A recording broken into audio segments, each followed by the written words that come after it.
Les festivités traduisant les 60 ans d'indépendance du Congo-Brazzaville ont été marquées par une prise d'armes à l'esplanade du Palais des Congrès sous la haute autorité du président de la République, chef de l'État, chef suprême des armées.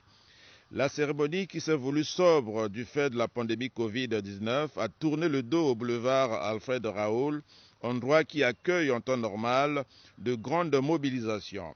Nous le disons sous le contrôle et l'étonnement de ces statues témoins des grands rendez-vous du boulevard. Cette fois-ci, il n'y a pas de commande-car. Le chef d'état-major général des FAC, le général de division Guy Blanchard-Okoye, ici à pied, attend de recevoir le président de la République, chef suprême des armées, Denis Sassou Nguesso. Excellence, Monsieur le Président de la République, chef de l'État, chef suprême des armées, à l'occasion de la prise d'armes marquant le 60e anniversaire de l'indépendance de la République du Congo, les troupes d'honneur et celles de la garnison de Brazzaville sont rangées. Je vous invite très respectueusement à les passer en revue. Général de division Guy Blanchard-Okoye, chef d'état-major général des forces armées congolaises. Des instants salués par 21 coups de canon. Le chef suprême des armées fait la revue des troupes placées sous le commandement du général Jean-Baptiste Tikaya, chef d'état-major de l'armée de l'air. Pour votre gouverne, la revue permet au chef suprême des armées de vérifier la bonne tenue des troupes et aussi des différents drapeaux, étendards et fanions. Un autre temps fort a été l'évocation faite par le Premier ministre Clément Mwamba. Le chef du gouvernement a invité l'assistance à revisiter les temps anciens du joug colonial pendant lesquels l'Afrique a essuyé des humiliations de toute nature. Clément Mwamba a fait la revue des ouvrages de quelques écrivains de l'époque médiévale qui chosifiaient les Africains. Victor Hugo, par exemple, écrivait que l'Afrique n'avait que deux aspects. Peuplée, c'est la barbarie, déserte, c'est la sauvagerie. Des écrits faisant transparaître un sentiment de mépris excité par une injustice criante vis-à-vis de l'Afrique, a fait constater Clément Mwamba. À Berlin, sous les auspices du chancelier Otto Bismarck, l'Afrique fut dépecée et saucissonnée selon les rapports de force des acteurs de l'époque, en menus morceaux comme du bon gibier aux noces de Cana. La portion du territoire qui deviendra la République du Congo, qui est alors corps sous le vocal de Congo français, face au Congo belge, sur l'autre rive du fleuve, avant de devenir ce moyen Congo qui a accueilli le général de Gaulle en 1940, voici 80 ans, le 15 août 1960. Voici donc 60 ans. Notre beau pays devint indépendant, ceci précédé par la proclamation de la République le 28 novembre 1958. Après ce retour sur l'histoire de la colonisation africaine, le Premier ministre a tablé sur l'avenir de notre pays, le Congo-Brazzaville, après 60 ans de souveraineté nationale. En 60 ans d'indépendance, la légion des hommes et des femmes, inspirée par l'amour du pays, décidée et fière de le bâtir, pierre après pierre, s'est considérablement agrandie, quoi que l'on dise.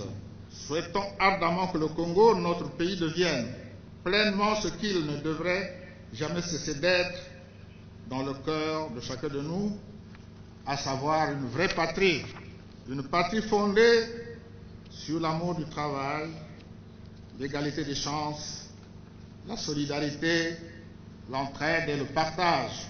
C'est sur cette note d'espoir que la cérémonie de prise d'armes dédiée au 60e anniversaire de l'indépendance du Congo s'est achevée. « 15 août 1960, 15 août 2020, 60 ans d'indépendance », le discours à la nation prononcé à cette occasion historique par le chef de l'État Denis Sassou Nguesso permet de revisiter les avancées enregistrées par le pays dans l'affirmation de sa souveraineté internationale. Denis Sassou Nguesso retrace ainsi un parcours marqué par de nombreuses péripéties au plan national et international, une manière de placer les Congolais face à leur destin, pour mieux aborder les défis qu'impose l'unité nationale, la paix, le développement et l'affirmation du pays dans le concert des nations. Pour cela, le président de la République a d'abord et avant tout rendu hommage aux pères fondateurs, aux pionniers de l'indépendance, qui n'ont pas marchandé leur détermination à se démarquer de la tutelle coloniale déshumanisante pour faire du Congo un État souverain. Cet hommage, le chef de l'État l'a rendu également aux filles et fils du pays qui, par leur bravoure, leur sens du devoir patriotique, ont œuvré pour le devenir de la nation. Dans ce parcours, semé parfois d'embûches, mais aussi de moments glorieux, et Denis Sassou Nguesso l'a dit en filigrane, l'amour de la patrie a toujours triomphé, une disposition d'esprit collective qui méritait d'être capitalisée. L'unité a parfois été mise à rude épreuve, mais à chaque fois, un sursaut s'est toujours opéré à l'avantage de la paix et de la cohésion nationale, avec des formules originales internes, fruit de notre sagesse millénaire. Nous avons su surmonter des épreuves, même les plus douloureuses. L'unité est à la base de nos grandes victoires. L'unité au service du travail acharné, qui requiert toujours abnégation et esprit de sacrifice, car aucun peuple ne s'est affranchi et ne s'est assumé dans la facilité. Mettant à profit le rôle combien louable joué par Brazzaville comme capitale de la France libre dans les années 40 et soulignant la participation du Congo dans les luttes de libération en Afrique, le chef de l'État Denis Sassou Nguesso a mis en exergue l'engagement du pays dans la résolution des grands défis du monde actuel, confirmant ainsi la bonne place qu'occupe le Congo sur la scène mondiale. L'indépendance, nous l'avons également voulu pour les autres peuples d'Afrique. C'est pour cette raison que, très tôt, nous nous sommes engagés dans le soutien au mouvement et aux luttes de libération nationale pour une décolonisation totale de l'Afrique. La protection de l'environnement devenant un pari planétaire, le Congo s'est aussi placé dans les premières tranchées pour le combat contre les changements climatiques, avec une voix crédible depuis plusieurs décennies. «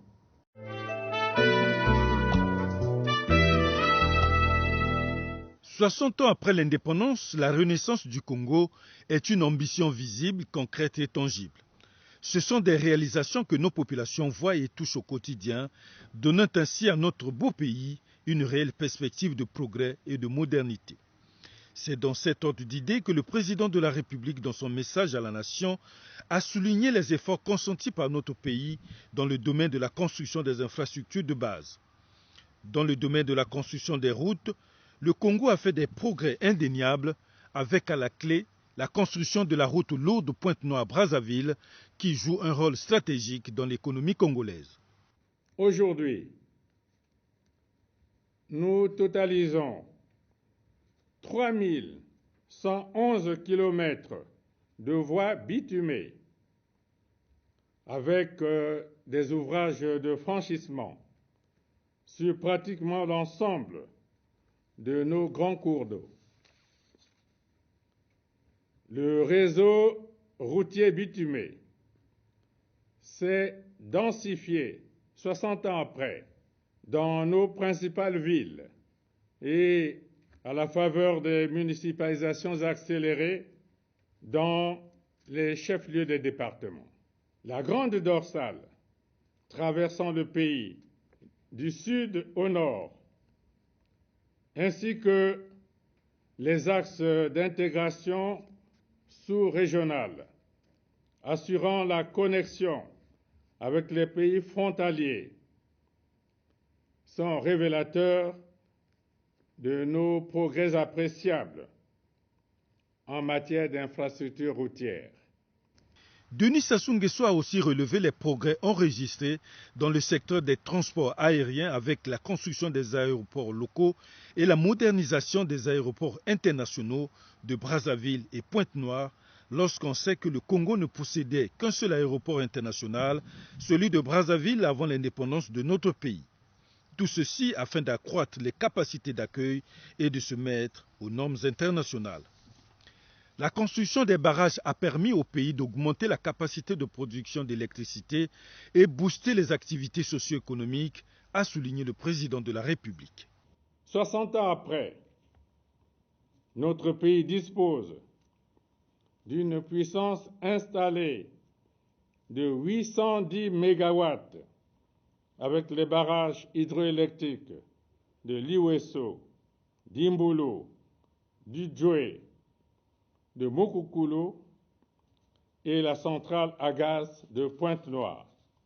Ces installations constituent des segments primordiaux du boulevard énergétique, appelés à couvrir à terme l'intégralité de nos besoins en électricité. 60 ans après, le Congo a fait beaucoup d'efforts dans la construction des infrastructures de télécommunications à très haut débit, de fournitures en eau potable, des écoles, lycées, universités et la construction en cours des infrastructures sanitaires dans tous les chefs-lieux de département du pays. Dans le domaine sportif, la construction du complexe sportif La Concorde de Kintélé illustre à suffisance la mutation opérée dans ce domaine avec la construction des stades dans tous les départements ou presque dans le cadre de la municipalisation accélérée. Faut-il rappeler que le Congo est le seul pays à avoir organisé à 2 reprises les Jeux africains, en 1965 et 2015. La disponibilité des installations sportives de haut niveau dans le pays a facilité la célébration du cinquantenaire de cette compétition continentale à Brazzaville. Face à cette réalité, il n'y a pas pire aveugle que celui qui ne veut pas voir. En célébrant ce 15 août 2020 les 60 ans de son indépendance, le Congo revisite son histoire et s'autorise la projection. C'est ainsi qu'après avoir retracé le chemin parcouru et ses différentes péripéties, le chef de l'État congolais a mis le cap sur la 7e décennie post-indépendance du Congo. Une nouvelle page qui s'ouvre avec la Covid-19, cette pandémie redoutable lourde de conséquences économiques et sociales dans de nombreux États du monde. En dépit de cet impondérable, Denis Sassou Nguesso reste fidèle à ses convictions, à l'instar de l'intégration sous-régionale et régionale. Sa récente implication dans l'adoption des réformes au sein de la CEEAC, Communauté économique des États de l'Afrique centrale, dont il est l'actuel président en exercice, illustre cette conviction. Outre la volonté d'accélérer l'intégration sous-régionale et régionale, il y a des constances sur lesquelles le président de la République est revenu. Le cas de la paix, de l'unité et du travail, dont l'intemporalité est hors de toute controverse. Au moment où nous entamons la 7e décennie post-indépendance de notre pays, nous croyons aux grands ensembles et à la nécessité d'un développement intégré qui assurera au Congo son développement dans une Afrique rayonnante et prospère.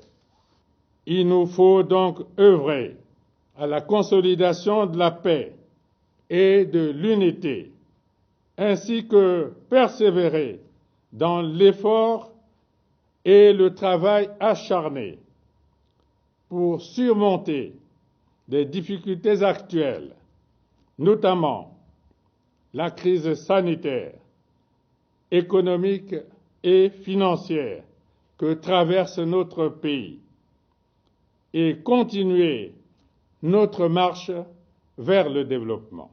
Le discours du chef de l'État se referme sur une note d'espoir. L'optimisme est permis pour la prochaine décennie, a déclaré en substance Denis Sassou Nguesso.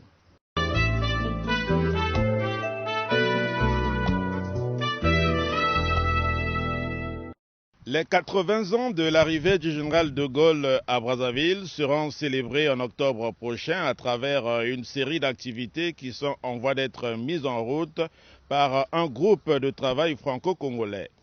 Au nom de ce groupe, François Barato a présenté au chef de l'État, Denis Sassou Nguesso, la programmation des événements relatifs à cet anniversaire. Il s'agit d'une série d'événements de nature culturelle, sportive, éducative, ludique, théâtrale, etc., notamment en destination des jeunes.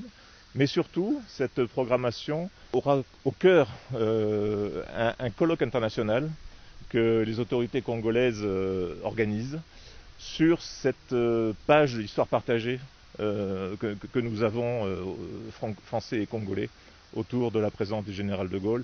Et ce qui s'en est suivi, c'est-à-dire à partir de là, les événements de 1944 avec la conférence de Brazzaville, puis 1958, le discours de Brazzaville, tous ces événements qui ont eu pour cadre cette belle capitale congolaise. Par ailleurs, l'ambassadeur de France a dit toute sa satisfaction de vivre la cérémonie des 60 ans de l'indépendance du Congo-Brazzaville, pays ami de la France, tout en tirant quelques leçons de cette amitié 60 ans après. Le Congo est encore un pays jeune, donc il y a naturellement des marges de progression qui sont encore visibles.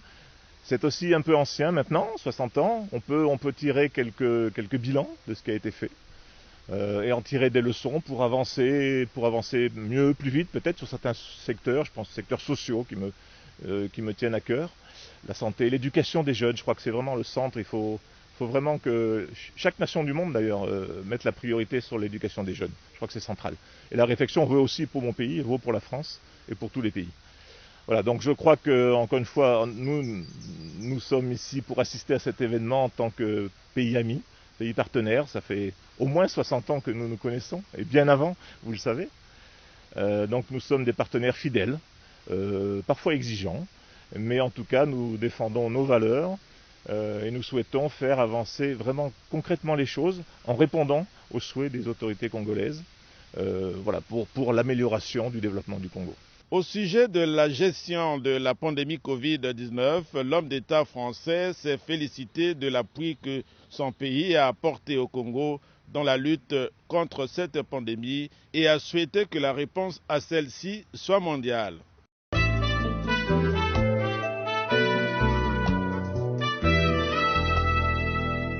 Adapter les actions de lutte contre le coronavirus Covid-19 et redynamiser l'économie nationale, le sujet a été au centre de la 8e réunion de la coordination nationale de gestion de cette pandémie tenue ce mardi 11 août 2020 par visioconférence sous la très haute autorité du président de la République, Denis Sassou Nguesso.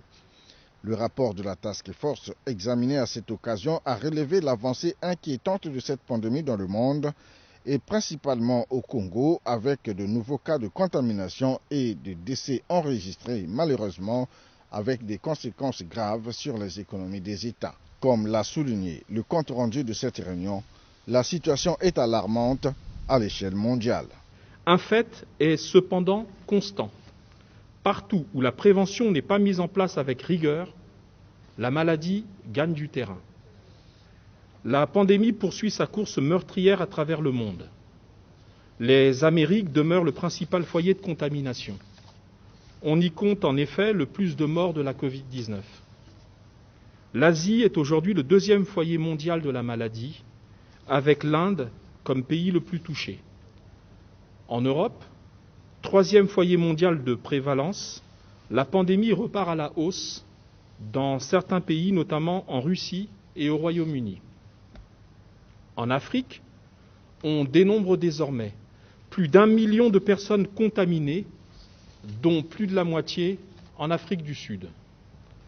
En Afrique centrale, même si le dépistage ne s'y fait pas encore à grande échelle, la situation est contrastée. À l'exception du Cameroun, aucun pays de la sous-région ne compte en son sein plus de 10 000 personnes contaminées. Le Congo n'est pas épargné. La maladie continue à prendre des proportions inquiétantes, notamment à Brazzaville et à Pointe-Noire. Un nouveau foyer de contamination s'est déclaré à Pokola, dans le département de la Songa. La situation épidémiologique du Congo se présente ainsi qu'il suit. Le nombre de cas positifs à la date du 9 août 2020 est de 3 745, dont 81 cas supplémentaires sur les 4 jours précédents. Le nombre de cas guéris est de 1625. Le nombre de cas actifs est de 2050. Nous avons à déplorer, hélas, 60 décès. Enfin, le taux de létalité est fixé à 1,6%. Il est à déplorer un certain ralentissement du nombre de tests de dépistage réalisés, et ce, pour des raisons multiples. À la lumière des chiffres disponibles, les villes de Brazzaville et de Pointe-Noire demeurent les principaux foyers de l'épidémie. Les services compétents ont par ailleurs constaté l'apparition d'un foyer important de contagion à Pokola, dans le département de la Sangha, avec 51 sujets testés positifs à la Covid-19 dans la période du 22 au 30 juillet 2020. Ainsi, sous l'impulsion du président de la République, Denis Sassou Nguesso, qui a toujours appelé à l'unité des forces pour lutter contre le coronavirus Covid-19, les membres de cette coordination ont-ils décidé de renforcer des mesures barrières sur l'ensemble du territoire national, notamment à Brazzaville et à Pointe-Noire. En effet, la coordination nationale recommande aux autorités compétentes de reconduire toutes les décisions arrêtées en sa session du 24 juillet 2020, à savoir la prorogation de l'état d'urgence sanitaire pour une nouvelle période de 20 jours, soit à compter du 19 août 2020 pour la période à venir. La prorogation du couvre-feu à Brazzaville et à Pointe-Noire de 20h à 5h du matin. La prorogation du couvre-feu sur le reste du territoire national de 22h à 5h du matin. L'interdiction des rassemblements de plus de 50 personnes dans les lieux publics et privés, à l'exception des marchés domaniaux et de la participation à une activité autorisée dans le cadre du déconfinement. Le port obligatoire et conforme du masque de protection individuelle. L'observation partout et par tous de toutes les mesures barrières. La non-réouverture des établissements d'enseignement fermés, des résidences universitaires et des internats. La non-réouverture des boîtes de nuit et autres lieux de danse. L'interdiction des rencontres de sport collectifs et des spectacles. La célébration dans l'intimité de tous les événements familiaux dans le respect de toutes les mesures de prévention. Afin de renforcer la prévention, la coordination nationale recommande en outre les mesures suivantes. Rendre payant pour chaque voyageur le test PCR obligatoire réalisé à l'aéroport à l'arrivée des vols internationaux. Le prix recommandé est ainsi fixé à 20 000 francs CFA, soit 30 € ou 40 $ américains par personne testée. S'appuyant sur le rapport de la Task Force relatif à la situation économique du pays, notamment la nécessité de redynamiser l'économie nationale, sujet évoqué déjà le 24 juillet dernier lors de la 7e réunion de cette coordination, les membres de la coordination nationale de la gestion de la pandémie de coronavirus Covid-19 ont demandé la réouverture des frontières aériennes à partir du 24 août 2020. En vue de contribuer à la redynamisation de l'économie nationale, la coordination nationale recommande de rouvrir les frontières aériennes à partir du lundi 24 août 2020. La coordination nationale assortit cependant cette réouverture à la nécessité que les différents acteurs, États, compagnies aériennes notamment, s'assurent que toutes les mesures sanitaires et de sécurité nécessaires soient prises pour éviter d'importer de nouveaux cas dans notre pays, ce qui reviendrait à contrarier nos efforts en vue d'endiguer le virus à l'intérieur de nos frontières.